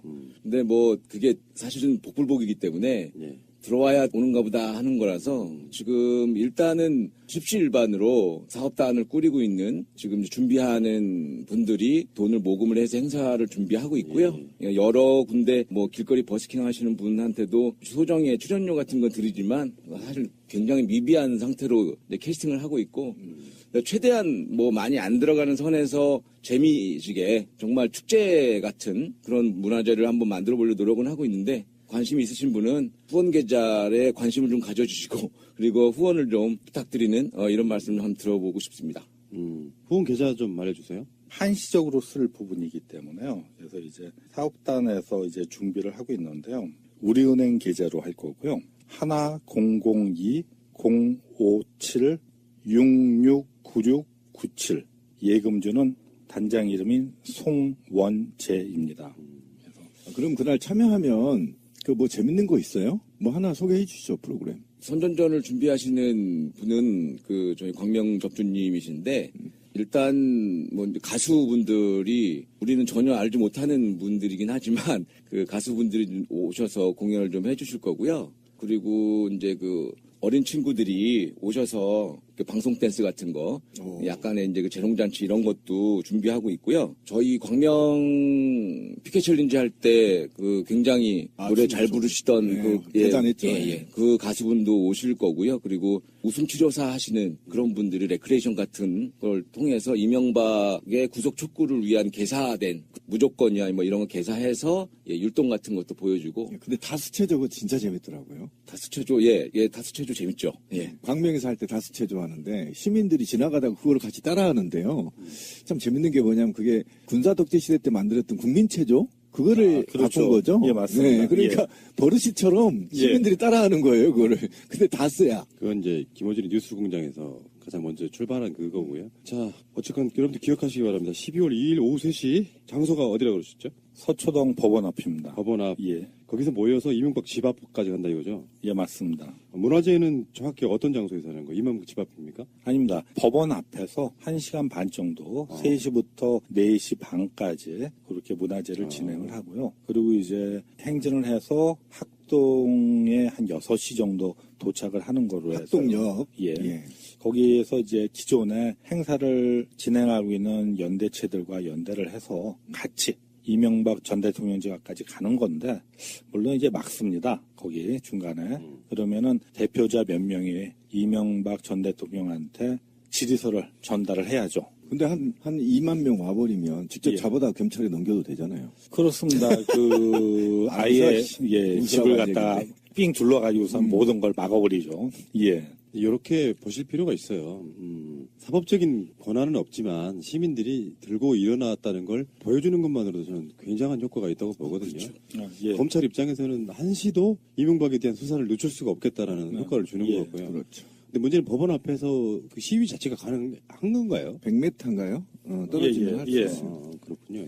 그래서 지금 서울중앙지방검찰청 앞으로 되는 거죠. 그리고 정문 앞, 법원하고 좌측에는 검찰청이고 우측에는 법원인데 그렇습니다. 그 가운데 분리대가 있고 그 앞에 사는 거예요. 중앙대로에서는 이제 힘들고요. 토요일 날이라 교통들도 있고 그래서 이제 그 장소에서 저희가 하는데 다시 말씀드리지만 집회라고 생각을 안 해요. 저희는 물론 이제 집회로 신고는 하지만 문화제입니다. 추운 겨울날 우리들이 이명박을 생각하는 것도 짜증이 나고 분노가 나는데 거기 모여서까지 짜증 분노를 낼 필요는 없는 거죠. 그래서 모이는 뜻은 뜨겁지만 즐겁게 1시간 반 동안 즐겨보려고 합니다. 그리고 아까 재밌는 얘기를 했는데 참여하실 분들은 자기가 하고 싶은 얘기를 피켓에 써서 손피켓을 만들어 오는 거 이게 재밌겠네요, 그죠? 그렇죠. 그러니까 짱돌 들고 오지 마시라는 거예요. 신비님이 짱돌을 너무 좋아하셔갖고 그 행사 때 시민 발언 때 뭐 이런 것도 마련을 해서 일반 시민들은 지금 이명박 구속에 대해서 어떻게 생각을 하고 계시는지 정말 평범한 시민들의 이야기도 좀 들어보고요. 또 유명하신 분이 오시면 뭐 잠깐 그때 발언할 수 있는 그런 것 좀 유동적으로 준비를 하고 있습니다. 자, 어쨌든 간에 그 시민들이 이렇게 자발적으로 이명박을 잡아야 한다고. 사실 박근혜가 죄가 0이면 이명박의 죄는 100 정도 된다는 게 정설이고요. 이명박보다 훨씬 더 죄를 덜 지으신 분이 지금 감옥에 계셔서 정신형 받을까 말까 하는 상황인데 이명박은 아직 버젓이 외국도 갔다 오고 궁궐 같은 집에서 지금 배 따뜻하게 불리면서 아들한테 다스를 열심히 물려주고 있습니다. 가끔 테니스도 치고요. 자주 치죠? 자주 치고. 이명박 그 출국할 때 출국하는 장면을 직접 하셨죠. 직접 생방송을 하면서 맨 마지막에 그렇게 질문을 안 받고 쑥 들어갈지 몰랐는데 맨 마지막에 제가 다스는 누구 겁니까라고 외쳤는데 그분이 현정 씨예요? 예. 근데 정말 안 들어올 줄 알고 굉장히 저는 이제 마음이 다급했었는데 그래서 새벽에 달려갔구나. 마지막이라고 생각하고. 김장하다가 이제 집사람한테 눈치가 좀 보이긴 했는데 근데 다행히 들어와 갖고 제가 봤을 때도 시민들이 힘을 합치시면 반드시 구속시킬 수 있습니다. 많이 관심들 가져주시고 어떤 복장으로 오시든지 어떤 피켓을 들든지 뭐 어느 정당이 됐든 뭐 시민사회가 단체가 됐든 학생이 됐든 상관없습니다. 대한민국 시민이면 애견을 데리고 오셔도 되고 강아지나 고양이나 이명박 밑에서 고생을 안 한 사람이 누가 있겠습니까? 어떤 동물이 이명박 밑에서 고생을 안 했겠습니까? 다 오셔서 시민들의 힘을 보여주신다면 이명박 반드시 구속시킬 수 있을 겁니다. 그러고 지나보면 이명박이가 박근혜보다 더 미운 이유는 본인이 꼼쳐놓은 저수지를 숨기기 위해서 자기보다 못할 것 같은 대통령을 부정선거로 당선시켜서 국가와 역사를 농락한 정말 용서할 수 없는 정말 짱돌로 머리부터 다리까지 조사버리고 싶을 정도의 미운 사람. 그렇기 예. 때문에 지금 시민들, 일반 시민들이 들고 일어나는 거 아닙니까? 네, 그렇습니다. 저희 같은 사람들은요, 그 얘기예요. 하도 그런 걸 많이 보고 커서, 또 어떤 놈 해먹었나 보다 이렇게 생각을 하잖아요. 근데 일반 시민들의 분노가 현장에서 장난 아니라는 거 아니에요, 지금? 그 촛불이라고 하는 게 시민의 어떤 평화로운 힘으로 한나라의 대통령을 탄핵시켰던 바로 그 의미거든요. 그래놓고 보니까 더 큰 놈이 뒤에가 떡하니 있네. 이건요, 예를 들어 김관진을 풀어주는 것이 어떤 이유를 대도 적폐 세력들의 일종의 반동 같은 거예요. 그 사람이, 그 판사가 어떤 연관이 있나는 두 번째 문제라고 생각해요. 그런 면에서 김관진 풀어? 그래, 우리 촛불하면 더 하지 뭐. 이렇게 또다시 어떤 반동이 일어나고. 요즘은 그런 얘기를 하더라고요. AS 촛불? 예. 네, JS. 그렇죠. 네. 근데 제가 현장에 저때 한번 부천 피켓 챌린지 할 때 한번 갔는데 서명지가 3개가 있었어요. 그런데 3개 중에 가장 서명을 많이 한 게 뭔지 아세요? 이명박 구속. 예. 예, 그리고 이 2개의 서명지는요. 예. 전화번호를 안 써요. 그냥 사인만 하면 되는 겁니다. 그런데 이명박 구속 서명은 자기 전화번호를 쓰는데도 종이가 없어서 못했어요. 그만큼 이명박이 지금 국민들 저변에서부터 분노가 끌어오르는데 이거는 자칫 잘못하면 제2의 촛불 일어난다. 저는 그렇게 생각합니다. 제2의 촛불 일어났잖아요, 지금. 이게 아마 제가 봤을 때는 최소 한 30만 원 모이지 않을까. 그러다 보니까 지금 예. 이게 1차라는 건가요? 또 있나요? 지금 이제 매주 토요일마다 행사를 계획 중이고요. 추운 겨울에 이제 계속 이제 모이시는 시민분들이 그 의지가 중요한 거거든요. 그래서 이제 계속 모임으로 해서 그 수사 진행 사항이 좀 더 활발히 되기를 바라는 거고요. 그리고 더불어 저희 이제 시민의 눈 외에도 현재 이제 학동 쪽에는 쥐를 잡자 특공대나 미권수, 문펜 등 여러 가지 단체들이 시민운동도 포함돼서요. 이명박 구속 촉구를 위한 범시민연합이라는 연대체를 구성을 했습니다. 역시 훌륭해. 예. 그래서 12월 달부터는 다 같이 이명박 구속 촉구를 학동, 법원, 그리고 전국 각지에서도 이제 외칠 예정입니다. 그래서 멀다고 오시기 힘들다고 그러지 마시고 지역에 보시면은 항상 있거든요. 어느 지역이든. 그러면 그 동참하셔서 같이 주장하고 외쳐주시길 바랍니다. 이제 시작이네. 시작이죠. 예, 그렇습니다. 자, 그리고 제가 궁금한 게 하나 있는데, 지역에서 시민의 눈이 아니더라도 피켓 챌린지를 하려면, 누구분한테 연락을 해야 되나요? 예, 해당 이제 지역을 담당하는 접주님들이 계시고, 그리고 해당 접주님들 연락처를 모르시게 되면은 제가 전국 총괄을 하고 있기 때문에 제 전화번호로 해서 이제 연락을 주시면 되거든요. 공개하십시오. 예, 공개하겠습니다. 제 전화번호가 010-4972-0667입니다. 010-4972-0667입니다. 자, 연락하면 그럼 서명부랑 뭐 보내주시겠네요? 예, 당연하죠. 세트로. 보내드리고, 혼자서 힘드시다 그러면 그 인근 지역의 시민 회원들과 같이 하실 수 있도록 적극적으로 도와드리겠습니다. 그 전화번호만 보니까 이명박을 잡는 사고를 치겠습니다. 4972. 그러네요. 0667. 이게 시민의 힘이 아닐까 싶어요. 시민의 눈 포함 모든 시민들의 힘이 지금 민주주의를 만들어가고 있는데요. 우리 박근혜 끌어내렸으니까 좀 쉬자. 많이 쉬셨잖아요. 물건 파셨으면 AS 해주셔야죠. 이제는 이명박입니다. 이게 김관진이 풀려나서 이제 검찰의 입장이랄까 어떤 그 스케줄이 일정이 좀 딜레이되는 측면이 있는데 그래도 올해까지는 적폐청산하고 새로 정권 받긴 해. 내년부터는 새시로 이명박 박근혜 없는 하늘아래 살고 싶습니다. 기분 좋네. 예, 기분 듣기만 해도 좋네. 알겠습니다. 자, 연말 연시에 우리 국민에게 주는 최고의 선물은 이명박 구속이 아닐까 생각하는데요. 공짜로 얻어지는 건 아니고 우리들이 직접 나섰을 때만이 가능한 게 아닌가 싶습니다. 자, 나와주신 세 분께 감사드리고요. 이명박은 꼭 구속돼야 된다는 말씀 꼭 드리면서 방송 마치겠습니다. 고맙습니다. 네, 감사합니다.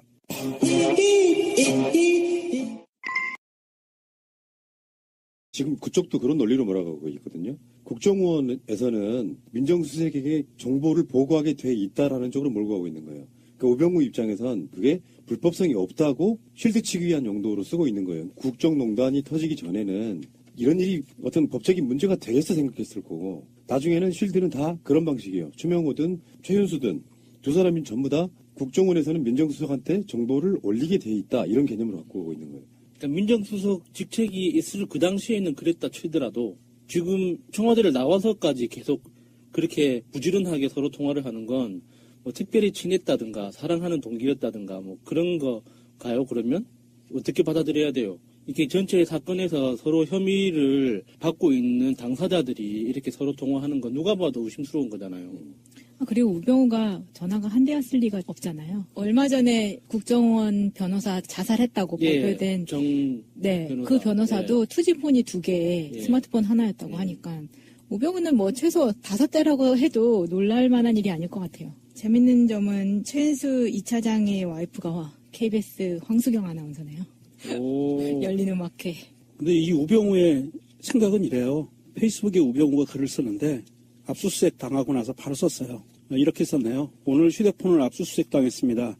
너무 갑작스럽게 압수를 당한 것이 황당했지만 어차피 죄가 없는 사람의 것을 압수수색해봐야 아무것도 나오지 않을 것이니 걱정이 없습니다. 다만 제 휴대폰에 자료를 조작하여 임의로 넣을 것이 걱정되는군요. 마치 태블릿 PC 조작처럼 말입니다. 요렇게 지금 생각을 하고 있어요. 근데 우병우 본인 계정 맞습니까? 네, 맞습니다. 이거는 우병우가 페이스북 활동을 안 하다가 이번 올해 2017년도에 들었으면서 자기에 관련된 사건이 벌어지면서 계속 여기에 페이스북 위에 자기의 생각을 올리고 있어요. 그래요? 내가 여러분들에게 항상 드리는 말씀인데 SNS는 인생의 낭비예요. SNS를 정말 딱 목적에만 쓰기가 굉장히 힘들어요. 어쩔 때는 SNS 중독 현상이 나타나고 그러다 보면 꼭 무리수를 두게 돼서 요즘에 웬만한 그 설화들은 대부분 다 SNS를 통해서 나와요. SNS는 하지 마시기를 강력히 권해드려봐요. 이게 도움이 안 돼요, 본인한테. 저도 사업하는 친구들한테 그렇게 조언을 합니다. SNS를 하려면 좋은 말만 해라. 좋은 말 외에 다른 이야기는 절대 하지 말라고. 이거 우병우 페이스북 아니에요. 패러디 계정. 우병우 페이스북 계정은 진짜일까요? 제보 주시길 바랍니다. 새가 날아든다는 여러분들의 하트를 먹고 삽니다. 잊지 않으셨죠? 에피소드 제목을 누르고 플레이가 되면 오른쪽 위에 하트를 꼭 눌러주세요. 오늘도 감사합니다. 더 많은 분들이 들을 수 있도록 하트 꼭 눌러주세요. 그런데 그 최윤수 2차장이 문체부의 블랙리스트를 직접 내리꽂았다. 청와대를 거치지 않고 직거래 무슨 뭐 인터넷 상거래도 아니고 그러니까 국정원에서 2차장이 문체부에다가 청와대 거치지 않고 바로 블랙리스트를 했다. 그러니까 다들 알고 있었다는 뜻이죠. 당연히 그렇게 해도 된다는 건 서로 암묵적으로 알고 있었다는 뜻밖에 안 되는 거죠. 국정원과 청와대가 하나이지 않고 둘이 돼 둘이지 않은 국정원 마음대로 이런 것들을 해도 크게 문제가 되지 않는 그런 상황이었던 거죠. 청와대가 있기나 했었던 건지 궁금하기도 하고요. 국정원이 블랙리스트를 이렇게 문체부에다 직접 내릴 정도면 국정원이란 존재가 이렇게 정책 결정하고 뭔가를 하는 집단이 아니잖아요. 정보 수집 집단이고 스파이 집단인데 문체부에다 직접 명령을 내린다? 이거는 거의 뭐 청와대가 있기는 하되 유명무실한 청와대였다는 걸 반증해 주는 거라고 봐요. 이렇게 볼 수도 있겠죠. 처음에 시작할 때는 앞으로는요 청와대 거치지 말고 국정원에 물어보세요. 그렇게 시작되면서 거래가 시작되는 거잖아요. 지금 최윤수가 부산 고검 차장을 지내다가 국정원 2차장으로 취임할 무렵 이게 2016년 2월 달입니다. 문화체육관광부에 직접 문화예술 블랙리스트 명단을 전달하기 시작했는데 그 전에는 국정원이 작성한 명단이 청와대를 통해서 문체부에 전달되는 방식이었어요. 국정원이 청와대에 올리면 청와대가 문체부에 전달을 했는데 최윤수가 취임하던 그 2월부터는 문체부가 먼저 사업을 진행하기 전에 국정원에다가 명단을 보내요. 그러면 국정원이 얘 안 돼 해서 그 명단을 배제시키고 사업 이 사람들은 시켜줘 이런 거 있잖아. 지원금 같은 거 내려보낼 때 그런 방식이었다고 해요. 그래서 문체부가 청와대에서 보낸 명단은 B 그리고 국정원에서 보낸 명단은 K로 표시를 해서 관리됐대요. 당시 자, 세 분 나오셨습니다. 마차님. 안녕하세요. 마차입니다. 갑작스럽게 소개하면 좀 긴장되나요? 아니요. 어차피 순서는 돌아오잖아요. 자, 야스님. 안녕하세요. 야스입니다. 명종님. 안녕하세요. 이명종입니다. 예, 어서 오시고요. 자, 바로 출발하겠습니다. 제도로서의 민주주의가 흔들리고 구타는 일은 이제 없습니다. 민주주의가 밥이고 밥이 민주주의가 되어야 합니다. 자, 박근혜 씨가 오늘 재판에 나오지 않았습니다. 뭐 당연히 예견됐던 거고요. 이 재판을 안 나옴으로써 지금 국선 변호인들이 사상 최대로 많이 배정됐다고 그러죠. 5명씩이나. 네. 국선 변호인들이 박근혜 씨를 만나지를 못한 상태로. 그래서 28일 다시 재판을 연다고 그러는데 내일도 안 나오면 궐석 재판. 안 나온 상태로 재판하겠다 이거거든요. 앞으로 특정한 시점 또는 어쩌면 영원히 박근혜 재판은 걸석 재판이 될 가능성이 높다. 걸석 재판하면 본인한테 불리한 거 아니에요? 엄청 불리하죠. 재판부는 가장 먼저 보는 게 반성. 네. 두 번째 초범이냐 아니냐. 이게 굉장히 중요하거든요. 저는 이 기사를 보고 갑자기 생각난 영화가 있어가지고 찾아봤어요. 그 양들의 침묵에 보면 한니발 렉터가 카트에 밀려서 줄줄이 끌려 나오잖아요. 이 가면 쓰고. 그렇게라도 데리고 나오면 안 될까 싶어가지고 그 구체적인 장면이 생각이 안 나서 그림을 검색해봤는데 교도관들 하는 이야기가 데리고 나오기, 이게 몸에 손을 댈 수 없다는 거잖아요. 보통의 경우 같으면 그런 형사범이면 억지로라도 강제로라도 끌고 나올 수 있는데 전직 대통령이기 때문에 안 된다는 거잖아요. 못 하겠다는 거잖아요. 너무 속상하더라고. 사람들이 왜 이렇게 순진해. 그냥 데리고 나오면 안 될까요? 원래 재판이라는 게 아주 큰 틀에서 보면 되게 단순한 원리를 갖고 있어요. 검찰은 어떤 특정한 피의자, 혐의를 갖고 있는 사람에 대해서 자기들 입장에서 수사를 해요. 그 수사한 결과가 사법부, 재판장에게 이러이러한 죄를 묻고자 하는데 어떻게 생각하십니까 이거야. 검찰이 생각하는 이 사람의 합당한 형량은 얼마라고 하는 게 구형이잖아. 그것을 재판부가 전체적으로 다 들어보고 니들이 좀 과했어 뭐 등등의 판단을 내린 뒤에 재판부 나름대로 합당한 형량을 내려주는 거거든요. 그게 이제 재판이라고 하는 것의 의미인데 죄를 지은 사람이 재판장에 안 나와. 그러면 재판하는 사람 판사 입장에서는 어떤 경우도 이 사람의 입장을 들어줄 만한 게 없는 거예요. 변명이라도 하라는 거잖아. 네. 지금 그거 안 하겠다고 하는 걸 보면 이걸 이제 이름하여 정치투쟁이라고 하는 거죠. 박근혜는 뭐 전에도 얘기했지만 두고두고 이거를 정치 탄압 프레임으로 계속 몰고 갈 거고요. 그리고 인권 침해 문제다라는 걸 계속 물고 늘어질 거고 아마 이렇게 갈 겁니다. 그러면서 박근혜가 전에도 그런 그 프레임을 갖고 움직이기는 했는데 그 프레임이 뭐냐 하면 탄핵을 당했잖아요. 탄핵을 당했는데도 불구하고 자기가 본인이 스스로 인정을 안 해요.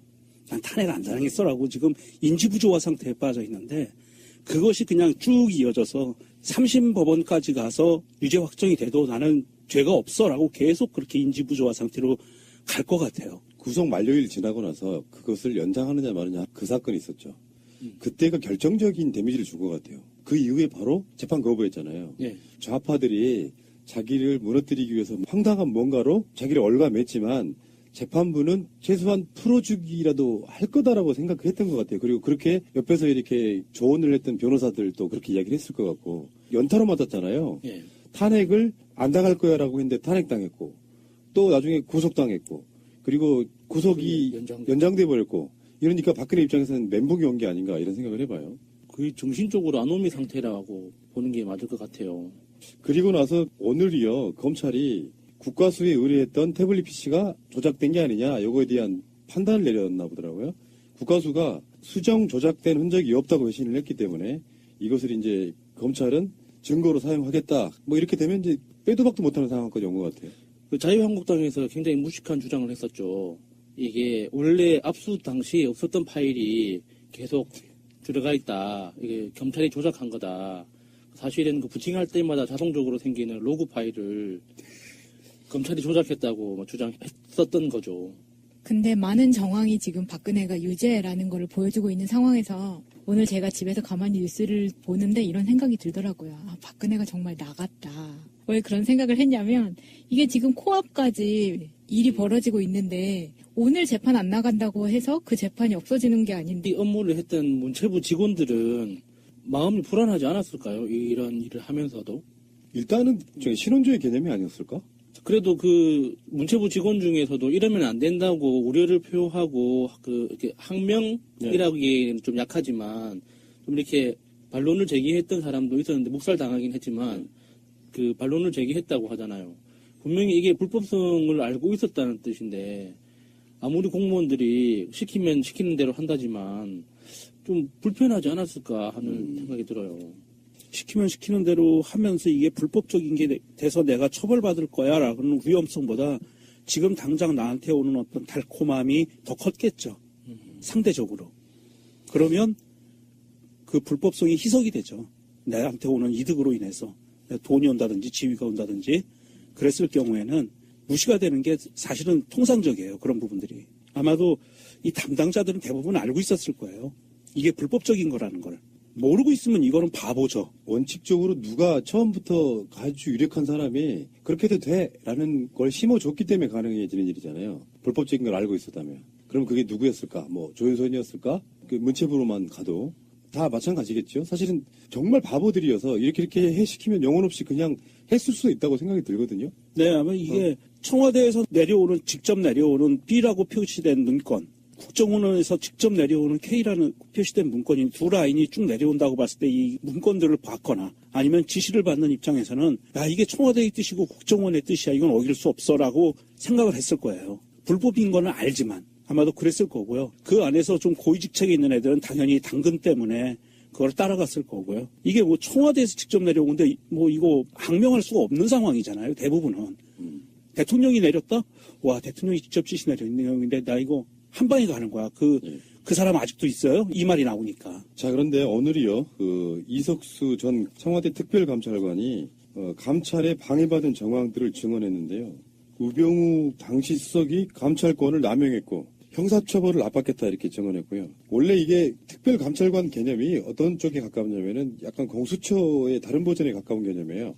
청와대의 비위 사실이라든지 이런 것들에 대해서 박근혜가 공약해서 나름대로 만들었던 그런 기관이고, 그래서 이게 청와대에 있지도 않았어요. 사무실이 청와대 밖에 있었지. 그러다가 이석수 입장에서는 최순실이라든지 우병우라든지 여러 가지 그 청와대에 근무하는 자들이나 박근혜 측근들이 얼만큼 뭔가 불법적인 걸 하고 있는지에 대한 조사를 하다가 우병우 뒷조사라는 표현이 그럴 거죠. 감찰이라고 하는 게 맞겠죠. 우병우 감찰하다 보니까 드러난 것들이 많았다 보니까 우병우 입장에서는 괘씸한 새끼 그러면서 우병우가 이석수를 또 뒷조사하게 만들잖아요. 국정원 직원을 통해 가지고. 근데 그 당시에 감찰했던 내용들 중에 우병우 아들의 병역 그 보직 특혜 여기에 대해서 특혜가 맞다 뭐 이렇게까지 증언을 했네요.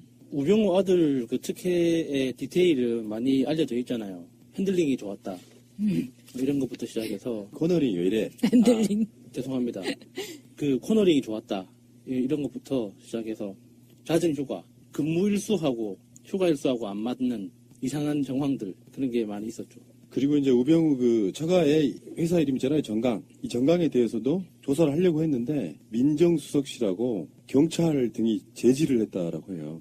현재도 사법부에는 최소한 우병우의 라인이 있을 것이다라고 의심받을 정도로 우병우는 청와대 민정수석이라는 지위를 이용해서 사실상의 소통령 이런 느낌이었던 것 같아요. 주요 정보기관, 국정원과 검찰, 경찰 이런 데를 다 사실상 장악하는 상태. 민정수석이라는 사실상의 검찰, 경찰, 국정원 이런 데 모든 라인을 자기가 쥐고 있을 수밖에 없는 사람이기 때문에 이 사람이 권력을 부리면 대통령을 위험에 빠뜨릴 수 있다고. 네. 지금 현재 민정수석은 조국 민정수석이잖아요. 이런 분들은 본분에 맞게 권력으로서가 아니라 대통령의 참모로서의 역할에만 충실하는 거.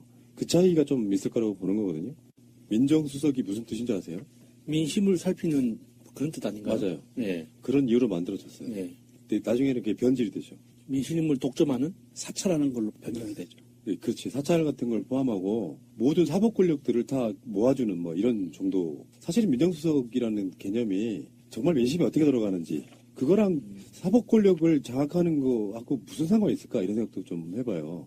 그래서 그 자리에는 보통 검사 출신들이 떡하니 앉아가지고 그래서 검사 출신이 아닌 사람이 지금 현재 민정수석 하고 있는 것도 사실 이례적인 일이에요. 저번에 왜 이명박 쪽에서 다스문 대네 뭐네 얘기가 나오고 있을 때 가장 먼저 이명박이 찾은 인물이 누구냐면 이종찬이라고 이명박 때 민정수석했던 사람인데 그런 사람들을 불러 모아가지고 그거 물어보는 거예요. 참여정부 때 비리는 없었냐?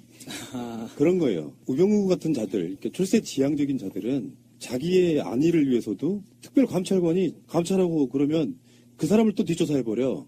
놀라운 일이죠, 사실 알고 보면. 우병우가 지킬 게 많아서 점점 더 그러는 것 같은 게 아까 말씀하신 정강 같은 경우에는 우병우와 가족들이 포함된 가족 회사잖아요. 그래서 그 회사에 대한 횡령 때문에도 잡혀져 있는 게 많았는데 원래 처가의 회사, 그 삼남개발이라는 회사가 기흥에 있는 기흥 컨트리 클럽을 소유하고 있는 곳이잖아요. 그곳이 기업인들 사이에서는 정말 프리미엄급으로 비싼 그린피를 내는 골프장이라고 해요. 우리나라에서 가장 비싸다는 골프장에 속하는 거죠, 이 회사가. 네. 이 회사 자체가. 그런데 이것도 지켜야 되고 저것도 지켜야 되는 우병우 입장에서는 이렇게 갈 수밖에 없는 거죠, 지금. 그러니까 정몽준 등 재벌 출신들을 제외하고는요. 역대 공직자 중에 가장 재산이 많은 사람이 우병우예요. 그러니까 반대로 말하면 그게 뭐가 아쉽겠냐 하지만 반대로 말하면 지킬 것도 많은 거죠. 그러니까 우병우가 원래 우병우 집안 자체가 돈이 많아서 이렇게 내 거였다면 상관없죠. 조금 뜯기더라도 여기까지만 이게 뜯기고 팔 한쪽 내주고 나머지는 몸통을 가져가자 이렇게 할 수가 있는데 사실 일종의 대릴 사회잖아요. 네. 어린 나이에 사법고시 합격해서 일찍 출세 가도를 달렸기 때문에 그 장인어른 눈에 띄어가지고 발탁된 사회잖아요. 그러니까 자기 임무를 해야 되는 거죠. 남자로서의 어떤 좀 씁쓸함 같은 것도 느껴져요. 이렇게 고단한 삶을 살고 있는 사람, 한 번도 자기 인생을 살지 못하는 그런 느낌도 있어요. 우병우의 국정농단의 핵심은 막 빠져나갔지만 자기 자신의 장모와 최순실과의 네. 친분 관계. 예. 우병우는 노무현 대통령 수사하는 라인 중에 하나였었고 그래서 이제 그런 얘기를 했네 안 했네도 지만 당신은 지금부터는 전직 대통령이 아닙니다. 뭐 했다는 게 우병우의 말이라고 알려져 있잖아요. 그러다가 뭐 사법고시도 막 소년급제할 정도로 빨리 합격하고 그러면서 가장 동기 중에 빠르게 치고 나갔던 사람인데 네. 근데 노무현 대통령이 돌아가심으로써 사실 우병우의 출세 가도에 빨간불이 켜져요. 그 가장 먼저 검사장을 달 인물로 인식이 돼왔지만 검사장을 못 달고 다른 동기들한테 추월당해버려요. 그러니까 검찰을 그만두고 나서 변호사를 잠깐 하죠.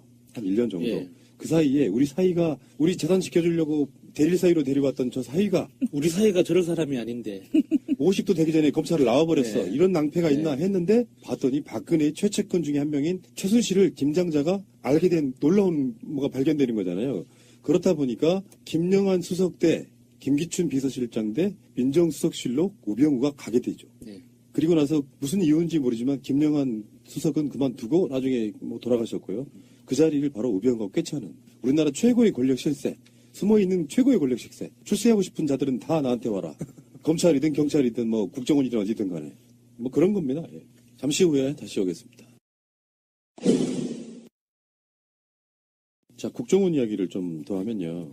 국정원이 검찰이 댓글 수사를 하기 한 달 전에 직원들의 대선 개입을 알았다. 저는 이 기사를 보면서 국정원 전체적으로 봤을 때 검찰 댓글 수사가 시작되기 전에 직원들은 이미 대선 개입을 알았다는 의미는 아주 일부의 그 팀들만을 제외하고는 사실 비밀로 했다는 저는 의미로 받아들이거든요. 저는 제가 알기로는 국정원이라는 조직 자체가 철저하게 칸막이 방식으로 운영이 되기 때문에 그 10년 넘게 국정원에 다니면서도 서로를 모르는 경우도 많아요. 그래서 정말 남처럼 그래서 뭐 알고 보니 국정원 선배였다 뭐 이런 경우도 많고 하니까 이게 언뜻 보면 물타기 기사처럼 보일 수도 있죠. 이게 전체적인 국정원의 어떤 전체 조직 전체의 책임이 아니라 일부의 책임이라고 물타기 하는 것 같은데 사실은 대선 개입 자체가 원장선 그리고 그 대통령하고 이제 공모했다는 지금 혐의를 받고 있기 때문에 이게 이런 식으로 물타기 할 만한 건 아닌 것 같아요. 검찰 수사 결과로는 국정원은 2013년 3월 진상 재확인 차원의 감찰을 통해 85명의 직원이 댓글 활동에 관여한 사실을 파악했습니다. 1인당 적게는 10개에서 많게는 60개의 아이디를 사용해서 일일 평균 댓글 23건과 트위터글 62건을 작성한 사실을 확인한 것입니다. 그게 이제 네, 그래봤자 내일로 미뤄진 건데 그럼 내일은 또 어떻게 할 건데 라는 생각을 하면 오늘만 산다. 네. 뭔가 내일 당장 닥쳐올 일도 오늘 계속 미루고 있는. 요거는 정말 비난받아 마땅한 게 이 전직 대통령을 지낸 사람으로서 사법체계를 완전히 무시하는 거잖아요. 예. 다른 거 없어요. 그냥 정치 투쟁하는 거야. 그래서 지금 내가 봤을 때는 박근혜의 머릿속에는 MH그룹 네. 그런 데서 하고 있는 그런 투쟁들로 누군가가 나를 꺼내줄 거라고 생각하는 그 마인드 빼고는 맞아요. 재판으로는 아무것도 기대할 게 없다. 제가 아까 말씀드린 것처럼 궐석 재판이 계속 진행될 가능성이 크죠. 그러면 하루를 뭘 하면서 보낼까요? 요즘은 책도 안 본다 그러고 영어 사전도 안 본다 그러고 뭘 까먹으셨네. TV도 안 본다는데. 우리 그 국정농단 게이트 할 때 우리가 했던 네. 이야기 중에 하나가 그분이 심취한 종교가 있습니다. 그 믿음으로 지내시면 돼요. 그럼 우주가 나서서 도와주는 건가요? 슬기로운 감방생활이라는 드라마를 제가 잠깐 봤는데 거기 보면 그 재소자들의 물론 구치소 이야기인데 네. 재소자들의 리얼한 얘기가 나와요. 정말 그분 덕방 쓰시기 천만 다행입니다. 자, 알겠습니다. 잠시 후에 다시 오겠습니다.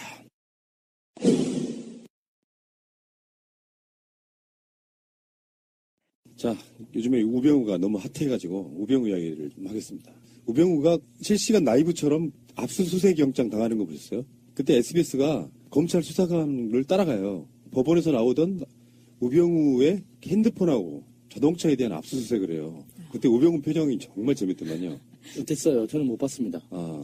꼭 알아야 할 뉴스 나갔거든요. 그러니까 그 뉴스는 들었는데 화면을 못 봤어요. 표정이 되게 황당하고 무슨 압수수색이요? 굉장히 당황한 게 보여요. 법원에 나왔던 우병우 전 청와대 민정수석이 재판을 마치고 차에 오르려는 순간 뒤따라 나온 2명의 수사관이 우 전 수석을 덮칩니다. 그리고 우 전 수석에게 압수수색 영장을 꺼내들었습니다. 영장을 집행을 하려고 무슨 영장이죠? 휴대폰과 그 차량에 대한 영장 집행을 지금 하려고 합니다. 휴대폰과 차량이요? 예. 서울중앙지검 국정원 수사팀이 우 전 수석의 휴대전화와 차량을 압수수색한 겁니다. 특히 우 전 수석이 현재 쓰고 있는 휴대전화를 확보했습니다. 그래서 우병우의 핸드폰하고 차량에 대한 압수수색을 했거든요. 우병우는 지금 2번째 빠져나갔죠. 네. 3번째는 빠져나가기 힘들 거다. 검찰 입장에서는 같은 검찰도 우병우에 의해서 컨트롤되는 검찰이 있었고, 근데 그렇지 않은 쪽 검찰 입장에서는 가장 벼르는 인물 중에 하나가 우병우일 거예요. 그 우병우에 대한 구속영장이 청구될 것이냐 말 것이냐. 청구되면 이번에도 빠져나갈 수 있을 것이냐 말 것이냐 이런 건데, 여기서 이제 우리가 하나 알아둬야 할 게 하나 있어요. 지금 나오고 있는 뉴스들 중에 그 당시에 국정원 제2차장이 최윤수입니다. 최윤수는 우병우의 대학교 동기 동창이에요. 그래서 우병우에 의해서 사실상 국정원에 꽂혔다라고 보시면 됩니다. 국내정치 담당하는 파트이기도 했고. 근데 실제로 나온 보도들을 쭉 보면 추명호 국장이 우병우에게 직보했다 이런 거거든요.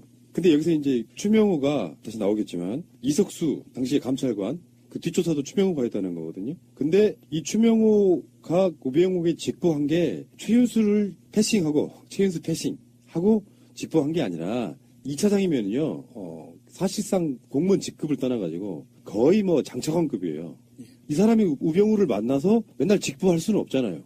그러니까 자기 자신의 끈앞풀인 추명호를 통해 가지고 우병우에게 그걸 직보하게 만들어줬던 게 아니냐 하는 이야기가 지금 있는 거예요. 검찰은 그런 쪽으로 수사를 하고 있는 거고요. 우병우가 그 최윤수 전 국가정보원 2차장하고 수시로 통화를 했다는 거잖아요. 이게 자신들의 휴대폰으로 직접 통화를 할 만큼 용기가 있어 보이는데 우리가 보기에는, 근데 당사자들은 우병우 입장에서는 통신영장 기각이 된 적이 있잖아요. 그러니까 자신이 있었던 것 같아요. 자기는 수사받지 않을 거라는. 그렇지 않고서는 자기 핸드폰으로 기록이 남을 거고 통화 기록이 남을 게 뻔한데 그걸 알면서도 통화를 했다는 건 정상적으로 보이지 않거든요. 사실 검찰 조사 받으러 들어가면 제일 먼저 확인하는 거예요. 이미 그 사람들은 검찰이든 경찰이든 저의 통신 기록을 다 가지고 있어요. 그리고 언제 누구와 얼마만큼 통화했는지 다 아는 상태에서 그 조사를 한단 말이죠. 근데 그거를 우병우가 모를 리가 없잖아요. 실제로 검찰이 조사를 시작하게 되면은 어떤 절차를 통해서 조사를 한다는 거를 다 아는데도 불구하고 이렇게 대놓고 통화를 했다는 거 진짜 그 끝없는 자신감. 요거는 두 가지로 봐야 됩니다. 민정수석의 역할이에요. 그러니까 우병우 입장에서는